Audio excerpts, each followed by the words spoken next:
সম্মানিত দর্শক, এই মুহূর্তে দেখুন আমি একটি গাছ নিয়ে দাঁড়িয়েছি। আপনারা দেখতে পাচ্ছেন এই গাছটি হয়তোবা অনেকে চিনে থাকবেন, তারপরে আমি গাছের পরিচয়টা একটু দিচ্ছি। এই গাছের নাম হচ্ছে গুনারি শাকের গাছ। যে গাছটি গ্রামাঞ্চলে বিভিন্ন রাস্তার পাশে ঝোপে ঝাড়ে এই গাছ দেখা যায়। তবে এই গাছটি বিনা যত্নেই বেড়ে ওঠে, সেটাও আপনাদের কাছে বলছি। আর এই গাছটি কীভাবে চিনবেন আর এই গাছের যে ব্যবহার বিধি কী আছে সেই সম্পর্কে কিছু আলোচনা করব। আর যে এর যে কিছু ঔষধি গুণাগুণ রয়েছে সে সম্পর্কে আমি কিছু আলোচনা করব। তাহলে আসুন আমরা জেনে নেই আজকে এই গুনারি শাক নিয়ে কিছু কথা। তো এই গুনারি শাক প্রথমে কিভাবে চিনবেন সেটাই বলছি। দেখুন একটি পাতা আপনাদেরকে একটু দেখানোর চেষ্টা করছি। পাতাটি অনেকটা পান পাতার মতো বলা যায়, দেখুন, তবে অনেকটা পাতের মতো বলা যায়। তবে একটা বিষয় আপনারা খেয়াল রাখবেন, এই পাতা দিয়ে শাক রান্না করে, অর্থাৎ মাছ দিয়ে ঝোল রান্না করে খাওয়া যায়। বিশেষ করে চুচড়ো মাছ, ফলি মাছ, শিং মাছ, কই মাছ, এইসব মাছ দিয়ে সাধারণত ঝোল রান্না করে খাওয়া যায়। তবে আরেকটা বিষয় আপনাদের কাছে একটু জানিয়ে রাখছি, সেটা হচ্ছে যদি কোনো দুর্বল রোগী থাকে সেই ক্ষেত্রে পথ্য হিসেবে এই শাক তাকে মাছের ঝোল দিয়ে তাকে রান্না করে খাওয়ানো হয়। এই একটা বিষয়। আর আরেকটা বিষয় আপনাদের কাছে একটু জানিয়ে রাখছি, এই পাতার যে গুণাগুণ রয়েছে, অর্থাৎ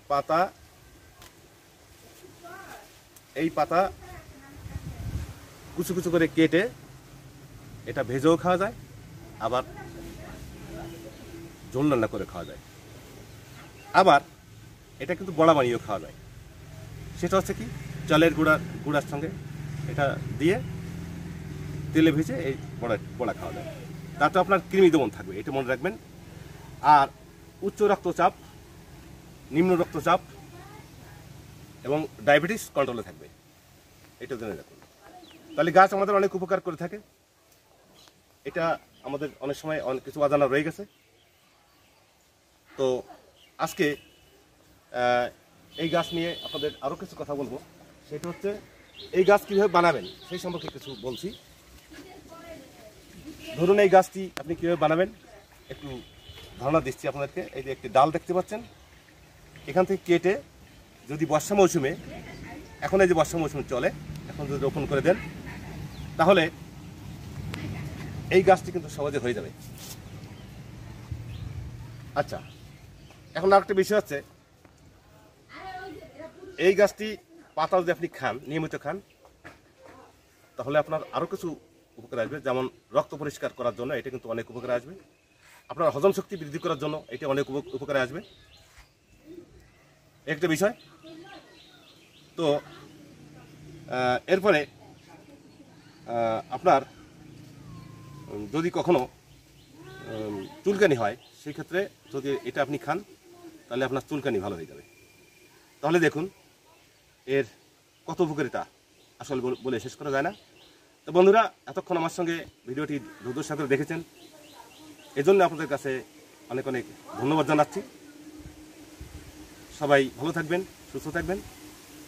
আর নতুন নতুন ভিডিও পেতে ভিডিওতে একটি সাবস্ক্রাইব করবেন। আমি এই মুহূর্তে আর কথা বাড়াচ্ছি না, আমি আপাতত বিদায় নিচ্ছি। ভিডিও এ পর্যন্তই। সবাই ভালো থাকবেন, সুস্থ থাকবেন। ধন্যবাদ, আবার দেখা হবে।